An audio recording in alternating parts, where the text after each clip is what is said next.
வணக்கம். மதுரை ஸ்ரீ கலாகேந்திரா மற்றும் மதுரை தமிழிசை சங்கம் இணைந்து வர மார்ச் 7ஆம் தேதி காலையில 9 மணில இருந்து மார்ச் 8ஆம் தேதி காலையில 9 மணி வரைக்கும் தொடர் 24 மணி நேர செவ்விய நடனக்கலை மகா சிவராத்திரி நாட்டியாஞ்சலி நிகழ்ச்சி நடத்த போறாங்க. செவ்விய கலை நாட்டியாஞ்சலினா வெறும் பரதநாட்டியம் மட்டுமல்ல, கேரள மாநிலத்தில இருந்து மோகினி ஆட்டம், கதகளி, ஆந்திர மாநிலத்தில இருந்து குச்சிப்புடி, உத்தரப்பிரதேஷ் மாநிலத்திலிருந்து கதக் போன்ற 8 வகையான செவ்விய கலைகள் இருக்கு.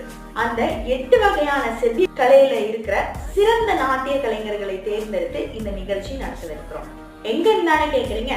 நம்ம மதுரை தமிழிசை சங்கம் ராஜாமுத்திய மன்றத்துலதான் இந்த நிகழ்ச்சி நடத்த போறோம். இதுல நீங்களும் கலந்துக்கணுமா? நீங்களும் ஒரு செவ்விய நடன கலைஞரா? தாராளமா கலந்துக்கலாம். மேலும் விவரங்களுக்கு இந்த தொலைபேசி எண்ணை தொடர்பு கொள்ளுங்க. நன்றி.